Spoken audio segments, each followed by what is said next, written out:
প্রাক্তন প্রধানমন্ত্রী, 3 বারের প্রধানমন্ত্রী বেগম খালেদা জিয়া আমাদের প্রান্তীয় নেত্রী। আমি 30-32 বছর হলে কবিরাজি করে, আমার হেভি সাহস, আমার কাস্টম কমিশনার, তারপরে মেয়র, এসব লোকজন আমার ওষুধ খায়, বড় বড় লোক, আমার সাহস আলাদা। আমি হাই স্পিরিট ওষুধ দিয়ে কাজ করি, কোনো অ্যাসিড স্পিরিট বিষাক্ত কোনো জিনিস দিই না।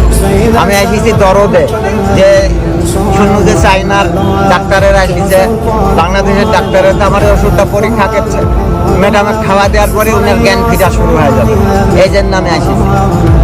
আল্লাহ যেন ফিরা যায়, আল্লাহ যেন ফিরা যায়।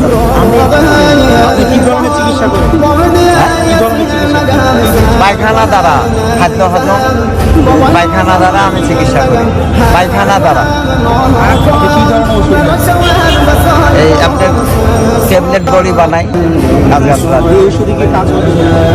কাজ হবে না তো আমি দাঁড়া চিকিৎসার লেগে এমনি প্র্যাকটিক্যাল না হলে যে কোনো ক্লান্তি দূর, যে কোনো ক্লান্তি দূর খেলে। আপনি তো অসুবিধা যেটি হোক, যে সেই অসুবিধাটা আপনার মাথায় ভিতরে ঢুকতে পারবো না, আপনারা না বললে আমার ঢুকতে দেয়। আপনারা যা বলেন বোট বসুক, আমাকে বোট বসুক, বোট বসা চিকিৎসা দিক, বোট বসা ওনার থেরাপি লাগবে, পেটের ভেতরে থেরাপি দিব পায়খানা দ্বারা, আর উপরে থেরাপি লাগবে, পানি গরম করে ওনাকে সেট করতে হবে। এই দুইটা দিয়ে ওনাকে সারিয়ে দেবো। তাকে বলেন বাড়িতে যে বলেন আমাকে, আমি এখনই আমি আজ থেকে সারিয়ে দেবো। কোনো কমপ্লেনই হবে না, কোনো কমপ্লেন বলবে না, 3 দিনের মধ্যে কমপ্লেন শেষ।